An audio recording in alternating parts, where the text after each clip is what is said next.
Well, welcome to our general membership meeting tonight. We got some great topics. Our first speaker is John Payne. We call him affectionately John the Landlord. So John is a very successful landlord, and he's going to teach you from his personal experience a bunch of stuff. So John, time's yours. Thank you. Actually, I'm officially John the Landlord because when I set up my business originally, I wanted to make it simple but catchy.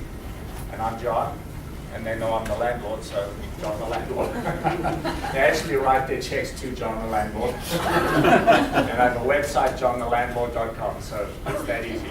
I believe in simplicity, and maybe one day we'll be famous. But anyway, looks like we have a good turnout. I was saying to some of the folks that here a little bit earlier, it must be turnover season.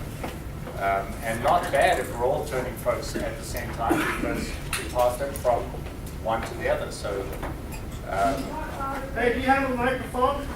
no, I don't, but I can yell. Is that loud enough? That helps. Yeah. Can you hear me now? Can you hear me now? Okay, good. You have a good signal then. I got a call. I'm going to make a conference call.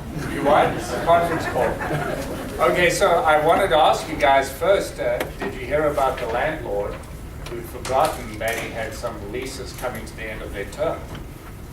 So not only was his mind vacant, but shortly his rentals were vacant, and then his pocketbook. And of course, it's not funny when that happens. So anyway, tonight I'm going to talk about the subjects on here: techniques to renew tenants, structuring leases to incentivize renewal, and minimizing turnover time and expense.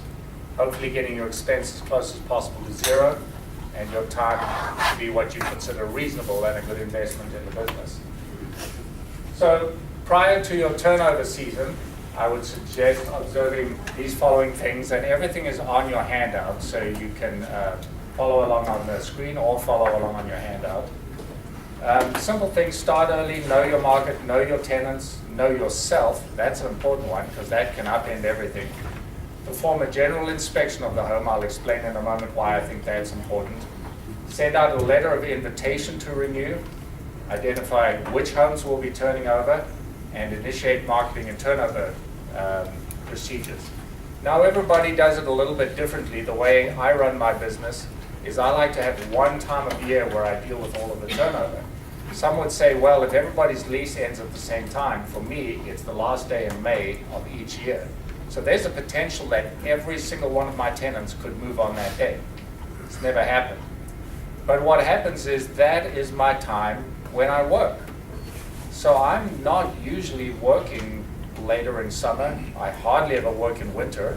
If I do, it's because somebody broke a lease. It's much less stressful when it's still being paid for by them, and I didn't deliberately, do it at that time of the year. As you guys know, winter is a very, very slow time. It's hard to get your prices up, etc. So somewhere in the summer is what I recommend. A lot of folks say the end of summer, just before school starts again, is a very good time. That seems to be when most people move. But at least somewhere over the summer seems to be good. And so if I have somebody go a little bit longer on a lease, I'll have the next person take a slightly shorter lease, or a year plus. And I'll do up to 3-year leases. Could you repeat that last sentence? I missed it. As I do everybody at the same month, if somebody goes a little over a year for whatever reason, they go month to month, I generally don't encourage that, but if that situation arises, or somebody gets a job transfer during a lease, maybe midway through a lease, then the new lease I offer will be slightly shorter than a year or slightly longer to bring the new tenant back onto schedule with everybody else. I just found that to be easier for me. Now, it is easier in the higher end properties. In the lower end properties, between my partner and I, we have 16 properties that we own or manage. Is that, okay, there you go. And I've got a big voice to start with. People usually tell me to shut up. But anyway, so we have 16 properties. One is a fourplex. That one we seem to never be able to keep on schedule. The folks with the lower end housing will understand. There's always somebody leaving in the middle of the night or something like that. The higher end properties, a lot easier to run a tight ship. Both markets are good. It depends what you want to be into. So start early. Give yourself the benefit of time. when I first started this, I'd wait until I got that letter from the tenants that said I'm moving. By the time they sent it 30 days in advance and I went to the mailbox, I had about 3 weeks left. That was a little bit late. I start my marketing 45 days out from when I intend to put in a new tenant. And in 6 years, I haven't had more than 2 weeks of vacancy that I've paid for. I always have somebody waiting at the end of the last lease. And that's because I'm prepared to start way out. Perform a general inspection of the home. So if you skip through your pages, you'll see I've put a little sort of as addenda on the back. You'll find a piece here that looks like an email, and it is. See if I can pull it up on here. There's the letter of invitation that I send out to my tenants for an inspection of the premises. So I know my rental season is coming up. The first thing I want to do is put eyeballs on my homes. I want to see what's going on. Are there repairs that are needed? What shape is the place in? And you'll see from the letter that I tell folks we'll be visiting to look at things like plumbing and heating and maintenance type items. So you're being a good landlord, you're taking care of it. You're also going into your home to take a peek at it. You should have been in there quarterly, hopefully, but if not, at least make sure that you go sometime close to the end of the lease. Hopefully the tenant will be there. It's not necessary for them to be there. However, if they are there, in passing, you'll ask them, are you renewing again this year? You'll get a feel for their, face-to-face before you send out letters of renewal. So, and you'll see if you even want to renew today. Maybe things have really gone south in the last couple of months since you were last here, and maybe this is not the person you'll be, making some kind of screaming deal with to get them to renew again.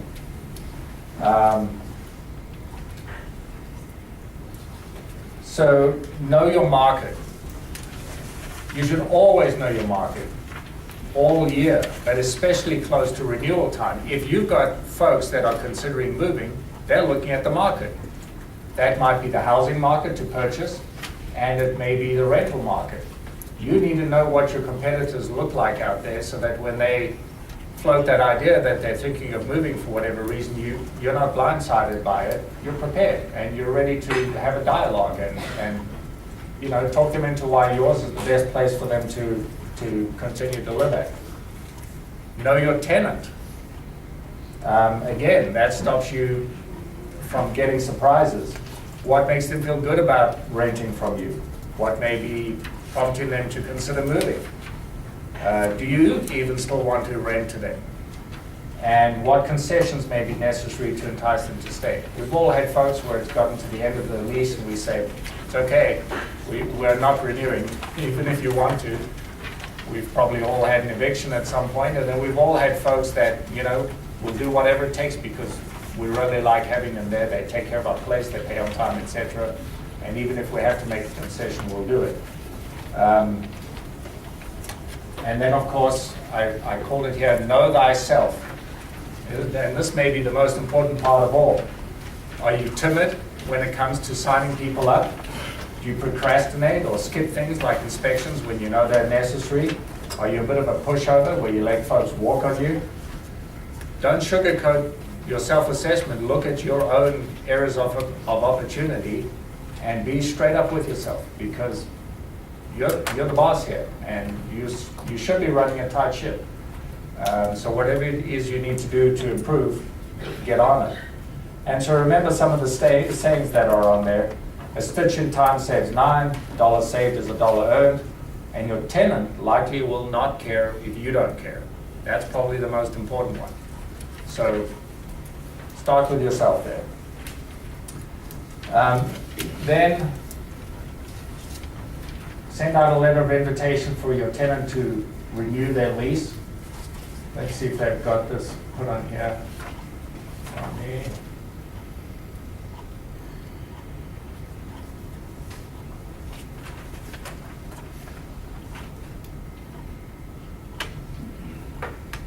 Okay, I don't see it, but you'll see it if you turn in your handout. It's right after the inspection page. There should be a page that says annual lease renewal. So if you look at your, I like to send out sort of a generic invitation to everybody to renew. So I'll send it on behalf of John the landlord, Tanya the landlord, and Amanda the landlord. That's our group that we have together. And I send each email to everybody individually, but I address it to the group. So the reasoning for that, you don't necessarily want to share everybody else's email with every tenant. They'll start, sometimes they get to know each other and that's fine, but you don't want to necessarily facilitate that anymore than already happens. That's my view. And then I send out a pretty generic looking invitation. So bearing in mind that I'm looking at the end of May as the end of the leases, 1st of June, I want to have new people in there. My office says I want renewals done by the 10th or thereabouts of April. So we're a month and 2/3 in advance. And then I go on to tell folks that rental rates have gone up if they've looked in the news. My costs have gone up, and your rent is going up too. And it's just a modest, for instance in here, $20 raise. If you sign up by the date on here, then that's what you get. Then I go on to say, if you miss that date and you haven't signed up, then closer to the time, we'll adjust your rent to whatever the prevailing market rates are, which may be considerably higher than the offer that's in here. Past a certain date, we also don't guarantee to rent it to you anymore either. We may rent it to somebody else. So you're giving them a carrot on the one end, here's a deal, we're locking you in at this price. Or on the other end, the price could go up if you drag your feet. And in fact, if you drag your feet long enough, we may just rent it to somebody else. And I've actually done that. When folks have dragged their feet and somebody else has come and said they want the place, I've rented it. It's nothing personal, but I like commitment. Sort of like a marriage. You want to know your folks are going to be there. I offer 1, 2, or 3 year leases. I don't believe in going further out than 3 years because I think 3 years is about as far out as I can predict what's happening. But a longer lease gives people security because their lease is locked in. They can't get a rental increase for that period of time. And then I also go on at the end to offer them, if they renew really early, so before the end of March, I'm usually sending these out a couple weeks ahead. The folks who really jump on it, I give them a gift certificate to a restaurant and a free furnace filter for signing up early. And I'll always get a mix of folks. I'll get the folks who jump on it, they want the gift certificate. I'll get some folks who barely make it by the deadline. Invariably is one who says, I can't make it by the deadline, can I get a week extra because I'm out of town or something? Sure, as long as you come as soon as you get back into town. And occasionally there's somebody who just is too proud or has got other plans or whatever, and then you either find out what their plans are because you put them on the spot, or potentially you could go as far as renting the place to somebody else once their term expires.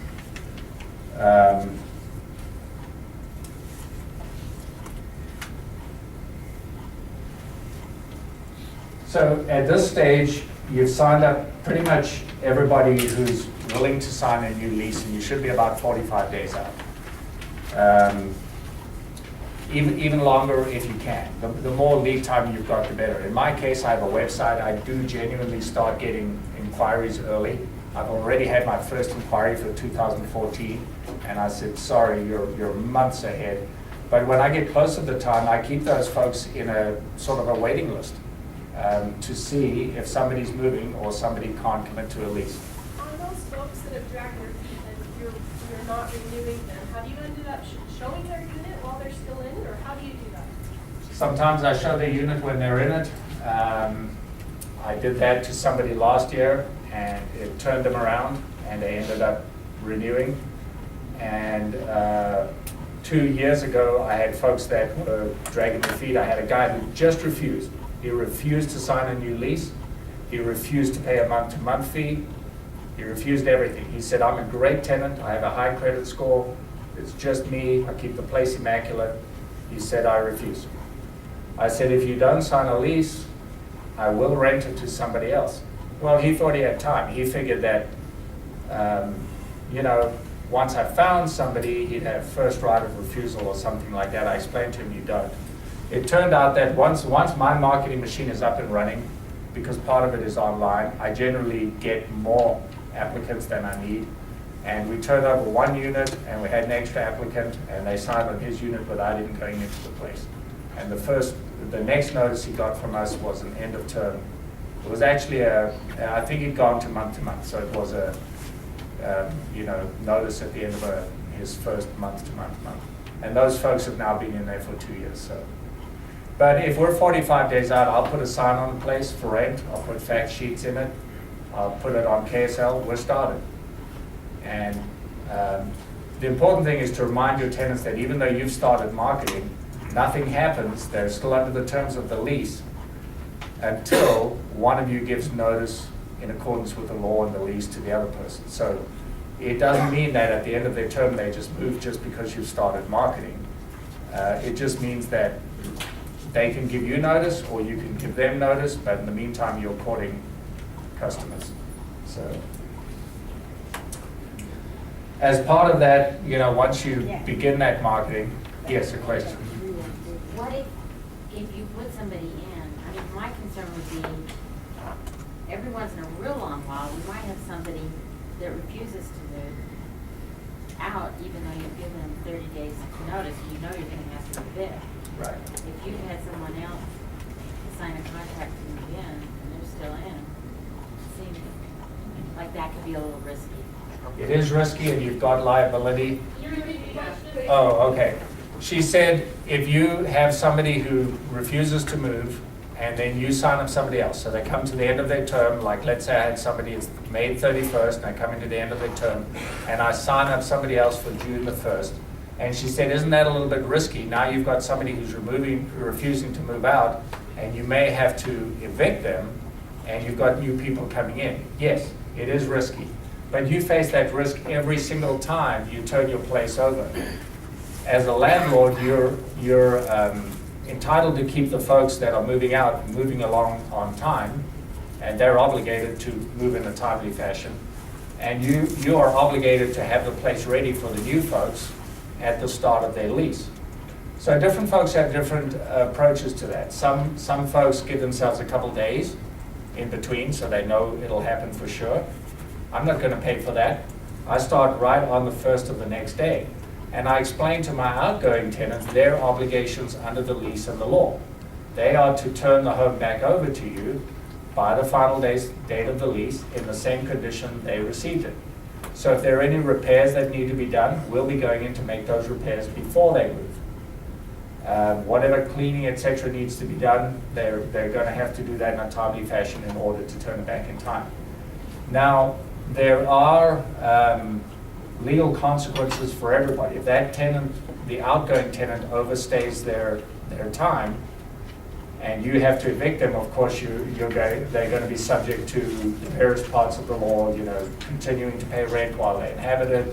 They're going to have the 3 times extra rent on top of that that's allowed under the law for damages. But you also are going to have the problem with a new tenant coming in, that you're going to be liable for damages to them. But that's something you face every single time. So it's a matter of management and managing it to keep it moving. I've reached out to, I don't know how many of you folks use Kirk Cullimore, but there's currently no form either with the apartment association or through Cullimore's law group that gets the incoming tenant to sign away and limit our liability if the old person hasn't moved. And I spoke with the lawyer, Kirk Cullimore, and he's actually going to write up a form like that, which in this type of case will limit some of your liability. So that's on the agenda to get done. But you always have that risk anyway. So it's not like a lot changes. The other thing, as you get closer, if these folks haven't worked with you, and I think back to the guy who refused to move, refused to pay a higher rent, refused to do anything, you know, and I rented it to somebody else. But had we gotten to 30 days out, I was going to raise his rent. This person, when you make a commitment and you sign a lease for a year or more, in my mind, you're entitled to the finest pricing. If not, the highest market pricing if somebody's going month to month. Personally, I have a $250 month-to-month fee that's pretty consistent. There's a commercial place next door to me that has a $200 month-to-month fee. So I'm slightly higher than that, but I have nicer places. That's an incentive to get your folks to come and talk to you and make some kind of a deal, or that month-to-month portion is going to be expensive. And really what you're looking for as a landlord is you're looking for folks to stay and commit, or to move, or to do something, but not just leave you in limbo. So you're just sort of pushing the process along a little bit.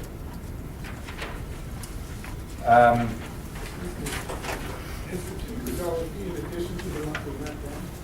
Yes, the question is the $250 month-to-month fee in addition to the monthly rate? Yes. So I believe I think, and Paul would be able to answer this, the apartment association forms probably have a space for that month-to-month fee on there. I know on the lawyer's forms that I use, there's a space for it, I put it in there, and I keep it substantial, and a lot of commercial places keep it substantial too. So that's $250 a month plus the rent? Correct. So therefore, if somebody wants the convenience of going month to month, then they're going to pay for it. And you're not obligated to let them go month to month. You can say you have to sign a new lease or you have to move. So the lease binds both parties, and when you have somebody who's wavering, you explain to them that the lease binds both sides and gives them obligations and rights. And that's what you have a lease for. Once you go month to month, either party can leave on very short notice. Doesn't that conflict with good landlord program and how that goes? Aren't they saying we should have it on a year lease in order to comply with that program, or am I wrong on that? He asked, does going month to month conflict with good landlord leases? Shouldn't we have it on a year's lease? According to the good landlord program. According to the good landlord program, and that, let's ask Paul that when he comes, because it'll depend on the good landlord program and where it is. I think good business is to always have people on a longer lease and not go month to month. I don't allow people to go month to month unless they've, bought a house and it's going to be 1 month. Okay, that's fine. 1 or 2 months.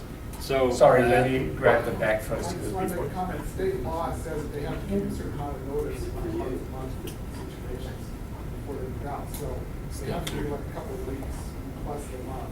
They just can't leave in the middle of the month. Just so you know. Right, well, if you're... State law says on that.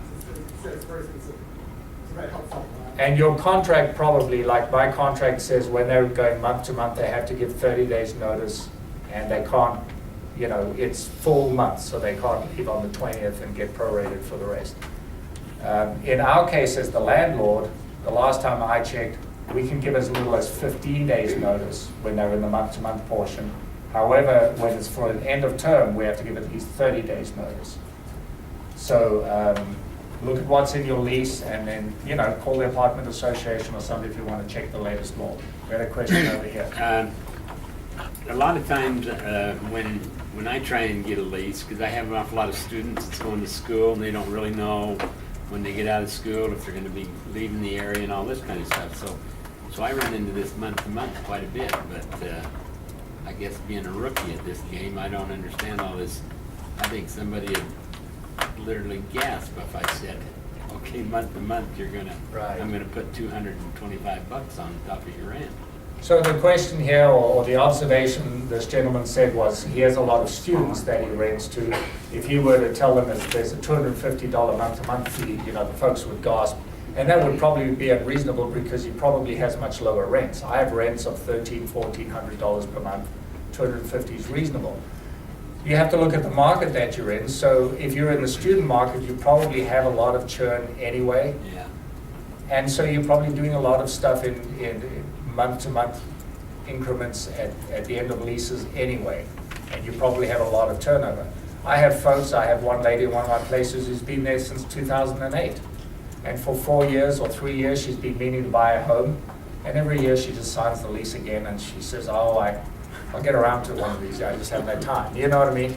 So you look at your market and then you make your business model according. So your business model would be different from mine because you're in a different market. You're higher in rent. Right, right. As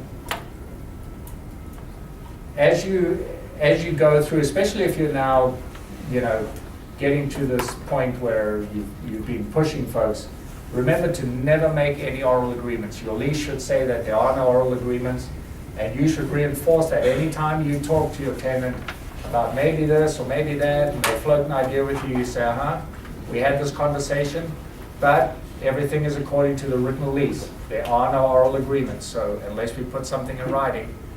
And then in my case, the only thing I put in writing is leases. So when they're ready to sign again, we sign, and if not, we can talk all day, but talk is cheap. It's what's signed on a piece of paper that makes business work. So, turning over the homes.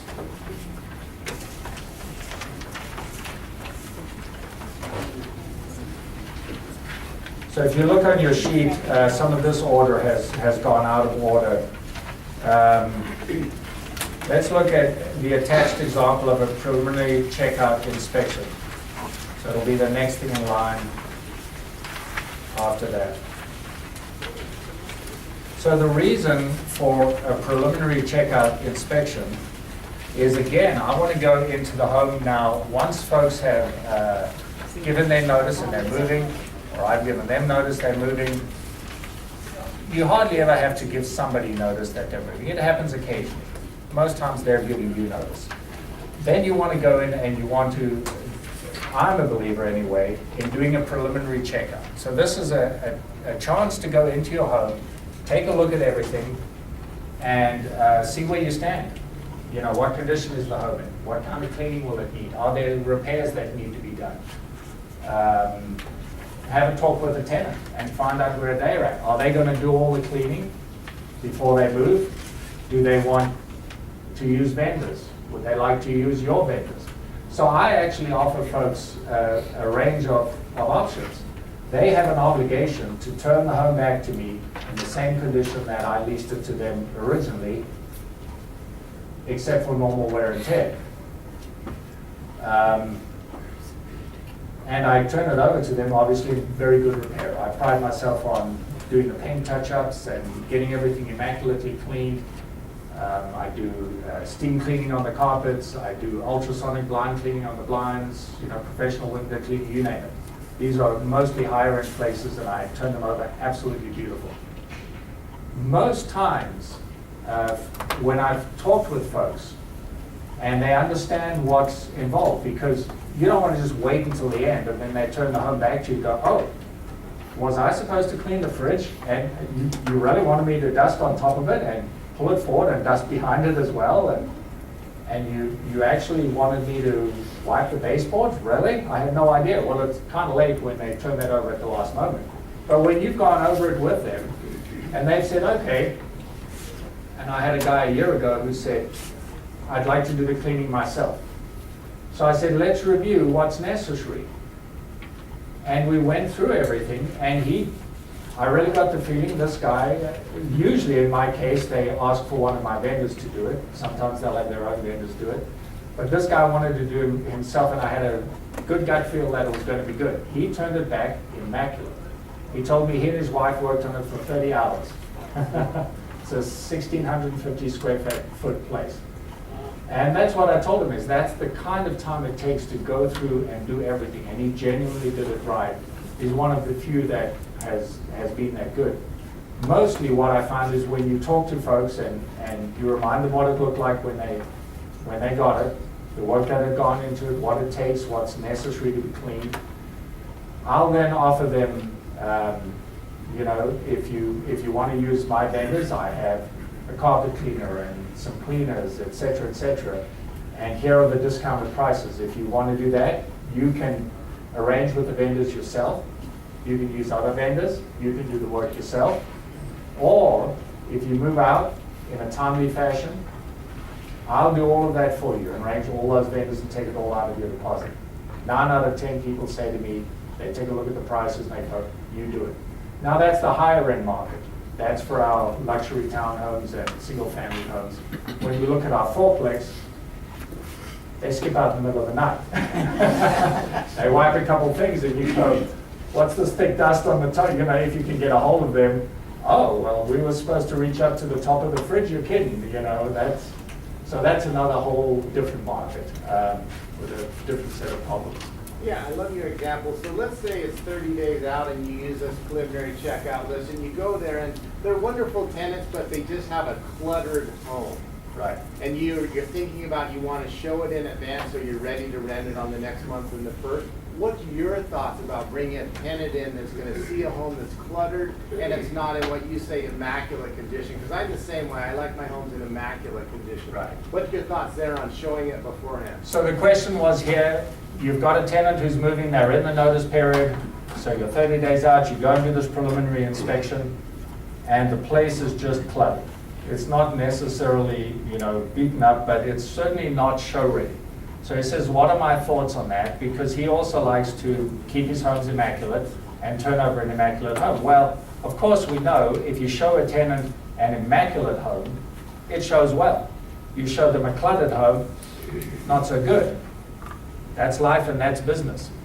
So we try to encourage our tenants then to clean up the best they can and advise them. You know, I've had tenants sometimes who've said, you can't come into the home. I refuse to let you show it until I move out. Let's take a look at your lease. You'll see in the lease that I have a right to enter. I'm serving you with a notice now. And the first notice says, you have 24 hours to remedy that situation. I will be entering your home. Tell me what times are reasonable for you. How about we do it, you know, on a Saturday, anywhere from 10 a.m. to 6 p.m. and maybe from 5:30 till 8:30 p.m. in the weeknights. Okay, that's fine. And if the tenant continues to fight you on that, well, if you don't want us to show the home, if you want to maintain your privacy until the day you leave, you're welcome to pay for an extra month. We'll leave you alone and start marketing after you move out. Oh no, that's okay, we'll let you come in. Okay, good. So you have those real conversations and help them understand the lease. And then you're going to have to market anyway, so you're going to ask them to clean up the best you can. Well, I'm sure you say that in a nice, loving way. In a nice, loving way, Yeah. exactly. You feel it, yeah. Right. Well, you always want to be a professional and you want to be, you know, good and decent where, you know, if somebody were looking on, you were seen to be doing it right. But that doesn't mean you have to be a pushover. So you can be firm and you can remind them what's in the lease and you can still be nice. Then you have to make a decision. I mean, is it really bad? Is it to the point where you're getting in the health department? Then you have a right to take action if it's, you know, to the point where you're going to get the health department in or something. But you probably haven't done your work and done inspections along the way, so you've got yourself to blame if you've got a home in that kind of shape. But generally it's just cluttered, and you'll encourage them to clean it up. You'll remind them that, you know, the better it looks, the higher chance that you can rent it on time, the less times you'll have to come and bother them. And that's an incentive for them. Do you use a third-party inspector, or do you do the inspecting? I do the inspecting, but now because I have a partner, we help each other out. So I tend to do all the higher-end homes that we have, and those it's much easier. You're dealing with more professional people, so it's much easier to sit down, and sometimes somebody disagrees and you say, look, let's look at what the lease says, now let's both be professional and get on with it.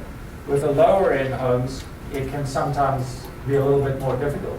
There's the lease, and then there's the tenant that does whatever they like.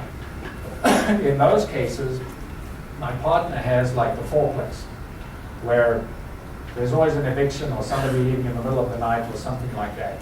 I'll tend to be the big bad guy that comes in as the agent and straightens up the law and says, I'm here, I'm the agent of the owner, now let me tell you how the lease works.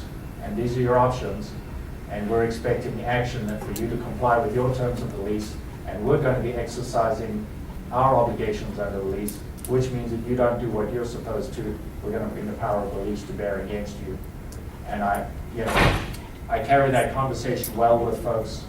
I'm not afraid of it, and so I've straightened out a lot of folks, and then other folks, you know, you try, and the next thing you look and they've skipped out, well, at least they're gone now, so now you can take action. And back to the home that's cluttered, I have a website with all my homes, with all the pictures of the homes in pristine condition. So as part of my marketing, I'll put a fact sheet outside the home with beautiful pictures on it. I'll do a KSL with pictures on it. I'll do a link to my website. And then when I show people through, I'll say, you know, somebody's living in this home and they're living. So try to look past the clutter and see the home and the beauty itself. And for your convenience, when you go home, here's the link. So you can see the pictures. And we will be restoring this home to the same glory that you see in those photographs. So what you see in the photographs is what you'll be getting, not what you see now. So you help to mitigate some of that where it's, you know, a little bit cluttered. But still, you're always going to, it's always going to bring you down when that happens, when there's that kind of clutter. And you'll see on the preliminary inspection that it states that it's a preliminary inspection only, but it also identifies a whole bunch of places where you may charge. So it's kind of it's a heads up for tenants. Wow, if I just leave the place a mess, they're going to be charges for everything. And I always say, it's fine, you know, if you want to pay for everything, we'll take care of it all. And sometimes we'll just make a deal for what that's going to cost and do it. What about when repairs have exceeded the deposit? If repairs have exceeded the deposit, then you're going to charge for that and you're going to recoup that. And if necessary, you're going to send it up to your lawyer. I'll often make deals on that kind of thing where, I'll get you in a moment, where, you know, if it just turns out that by the time you do it all, it exceeds the deposit, you're just going to send them a bill for it. And if they don't pay, you're going to send them to collections. So part of the art with that is getting big deposits in the beginning, especially if you have a set of criteria where you know that, you know, you've got these certain criteria, a certain credit score, a certain income, a certain length of employment, etc. And now you choose somebody that's a little bit outside of that. They're close, but they don't quite have some of your criteria. Well, then you do risk-based pricing and you take a bigger deposit. Well, your income's not quite as high as we require, or you haven't had a job for as long as we require, or something like that. You're not discriminating because unless you're picking on somebody who's a protected class and saying, you know, we want to charge you more because of your protected class status, then you're in the world of hurt. But you're just doing risk-based pricing. You're saying, I have these set of standards, you don't quite meet it, sorry. But if you want to put more money down, then we'll do it. Put down a cosigner. So maybe somebody doesn't meet your criteria, but they're willing to have, you know, a family member, their father or somebody sign, and he meets it. Yeah, fine, let's do the deal because you've got somebody who's going to pay, and that's what you care about. So with the deal making, and this, if you end up at the end, oh, sorry, let's have a question. How early are you in there again? How early am I in there Towards again? the end of at least 2 months or so. Well, I try to go in before I offer renewals so that I get a feeling for what's happening in the homes, and hopefully the tenant is there, even though you tell them they don't have to be there. Hopefully they're there and you can ask them if they're intending to renew, so you already have a heads up and a feeling for whether they'll renew. But otherwise, the minute that you get notice from them, you go in. So when do you start the renewal? 60 days? When's the 60 plus days out. inspection then? So Before that? my regular inspections, where I simply, you know, your periodic inspections should be about every 3 months. And then I'll always do a periodic inspection just before I offer my renewals. But then as soon as somebody gives notice, then you're going in to do a Back to checkout his inspection. question, if you're there 3 months ahead doing that inspection and seeing something's gonna cost more than their deposit, that's a big help to you. Right, so if you've done your inspections on time. Can you repeat the question, please? We can't He, hear. oh, sorry. He said, you know, when do you go in for your inspections? And then he said, if you go in and and you do your regular inspections, so you're there 3 months ahead of the lease end, he said you should notice if the place is in terrible condition and if somebody's repairs are going to cost more than their deposit. Absolutely. If you're doing your regular inspections, you'll notice that. And if you're on top of your game, you go in on a regular inspection and you notice, oops, they brought in some new furniture and they punched a fist-sized hole in the wall. Well, you call your wall repair and you paint the guy, you have it painted and fixed immediately. And you charge them, you take it out of their deposit right away, and you charge them immediately, and they have to pay you immediately, long before you come to the end of the lease. You're not gonna wait for the end of the lease, because you don't want to show a house with a hole in the wall. You don't want to hope to get the money. There's probably going to be, that deposit may get used up on cleaning and other things. So anytime you know there's something that tenant has broken, you should repair it and charge them. If there's a maintenance item that you're responsible for, repair it and do it. That's part of being a professional. Another question here. Well, let's go a little past that stage. I have 21 units and I deal with students and for 50 years, and they've been marvelous tenants. All of a sudden I get one that's not a student. He's been there and has refused to pay. I've kind of worked with him and worked with him and worked with him. He gives me all kinds of statements, and I'm to the point now where I'm owing about $3,500. And the question I have is, I need to get him out. First time in all the years I've been there, this is the first. I don't know the process. I've kind of heard some from Paul at one time about putting something up on this brown orange thing on the door, take a picture of it. I'd like to know, if you go eviction, this will be my first case, if you go eviction, what's the probable cost? What's the probable time frame to get him out, and what recourse does he have?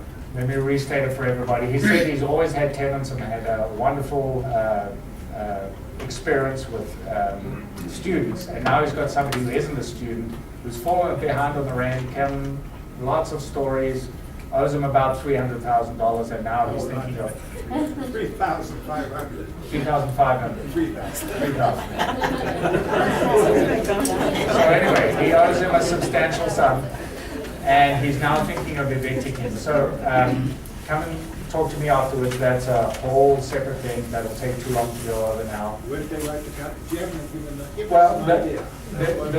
the short version of that is, the first time they didn't pay, you should have evicted them immediately. Don't ever let it build up. The data shows by the 14th of the month, if you haven't gotten them caught up, they're never going to catch up. So you're just going to eat those losses. And then I would always suggest using a legal service. I belong to the Cullimore Law Group. Somebody like that I would pass on. But I never let anybody get that far. 5 p.m. my rent is due. 5:01 p.m. it's late. And the evening of the 1st or the 2nd, I go and post a notice on their door that says you've got 3 days to pay or get out. And they pay, or they get out. What is the length of term for a process? So It can take up to a month to do an eviction, and you would need to retain somebody, so it could cost you the better part of $1,000. In theory, that cost should go back on the tenant, but if he's got no money, you know. But hopefully he would just move out once you start evictions. I had a friend that had to evict somebody. Give me 1 second here, and let me ask Paul, because I think we're taking 2 more minutes. Okay, so we'll do Okay, I it. had a friend that had to evict somebody, and, now she didn't have an LLC or anything, it's just strictly under her name, but she did it all herself. She literally hand-walked the paperwork everywhere it needed to go, and she had it done in a week. Right. Get it done in a week. So the lady in the front said she had somebody who had to, a friend of hers had to evict somebody. She didn't use a lawyer, she did all the paperwork herself, and she oversaw the whole process, and she had it all done in a week. Well, she probably didn't have to go through court if she had it all done in a week. She did, but the thing was, she decided at this point, this person was so deadbeat, she decided at this point, she don't want the money, just get out. Right, And, right. Right. So that's what you're usually trying to do, is get them out. So when I've ever evicted anybody, it's usually our lower end properties. We usually have them out in 3 days because we have that piece of paper, and I explain to them all the costs they're going to incur when they go beyond that 3 days. And usually by the 3rd day, we go and the place is vacant. Then there's the trouble of, can we get the money back, which is another whole story. But I haven't actually, in 9 years, ever had to take anybody through court to get them out. I think that one night, I'm going to take 2 more questions, and then Paul's going I to. think that one night when that lawyer Cullimore was here and gave one of them, he said that Utah's noted for having them out.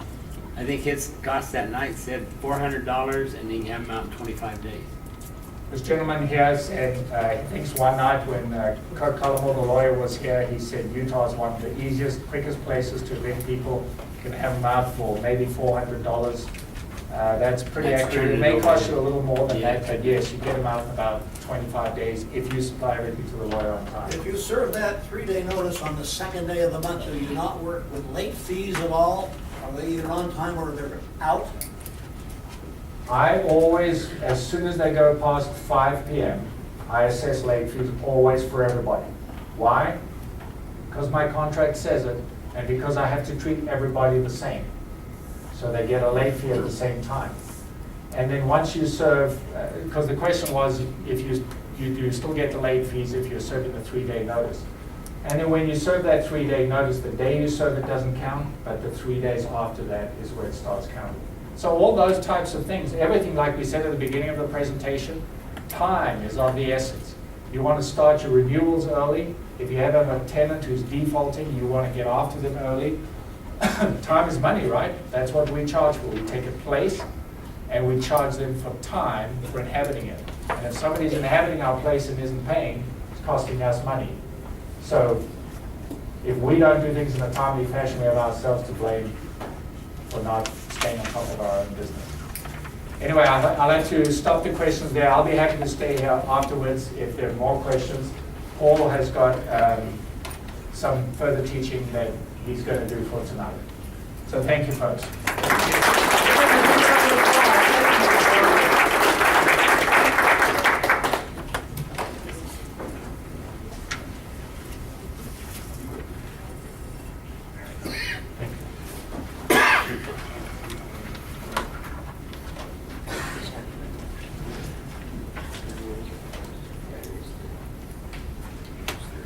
Would you like some more?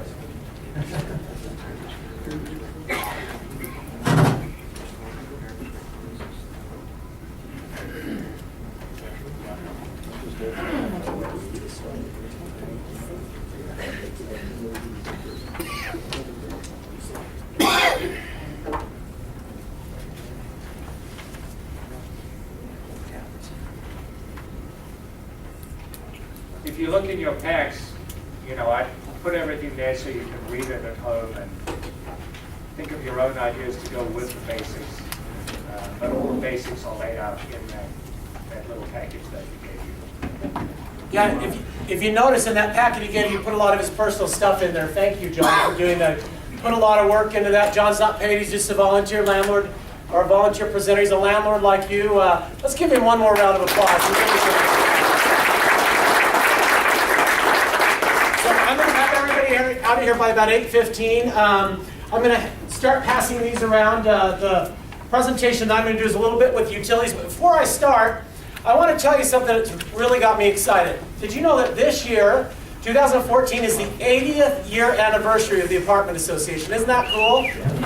Well, we've been doing a lot of research, and the Apartment Association was founded in 1934 in the midst of the Great Depression because the business challenges were just immense. Government regulation was just starting to come into effect. If you remember, those were the Roosevelt years, and the federal housing regulations, the first ones went into effect in 1934. And so landlords learned 80 years ago that we have to protect ourselves and band together and share resources in order to be successful. And it's still true today. So we're going to be celebrating our 80th anniversary this year by a bunch of things. But first thing I'm going to do is if it's okay with you, if you don't want to be on film, just put your hand in front of your face. I'm going to film this great meeting that we have going on tonight, so we can post it. And okay, that was a picture I want. No.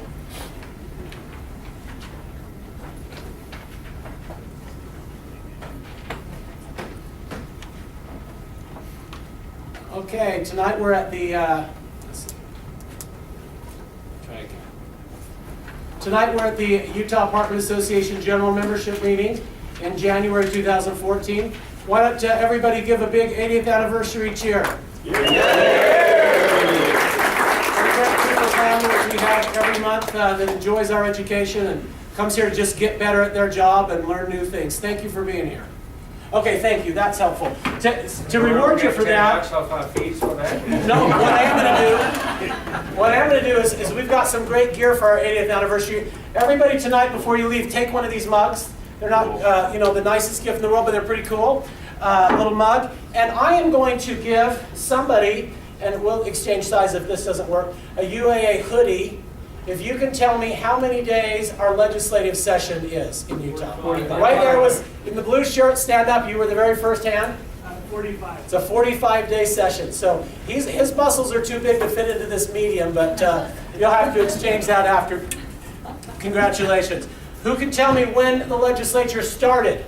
27. Right here. Day after Martin Luther King. It used to start the day after Martin Luther King, but it changed a few years ago. We changed the Constitution, and somebody said it. Who was it? 27. The 27th. Was that you, Glenn, that said that? Okay, you guys each get one because I think that you tied. So afterwards, come up and get the Apartment Association T-shirt. We got lots of neat things this year. One of the themes of Steve Randall, our president, is growing membership and just telling people, anybody you know, if they're a landlord, tell them about the value of the Apartment Association. Tell them about the great things and great meetings that we have. So let's talk about utilities, shall we? Right. How many of you pay 100% of your utilities for the tenants? Okay, we've got a couple of hands that are creeping up. All right, we're going to talk about that. How many of you are the opposite? Tenants pay 100% of the utilities. Okay, I'd say that's about 50% of the hands in the room. All right, and the rest of you are some mixture. Well, let me tell you what happened about 20 years ago in the large apartment market in the business. And what they learned was, man, sometimes in a tough economy, it's hard to push rents. But what they learned is it was a lot easier for them to pass on the fees and the utilities that they paid to tenants than it was to raise rents. And they got a great boost from the environmental movement, the conservation movement, who says, who should pay utilities? The end user. And why should they pay utilities? You know, statistics tell us that they will use 30%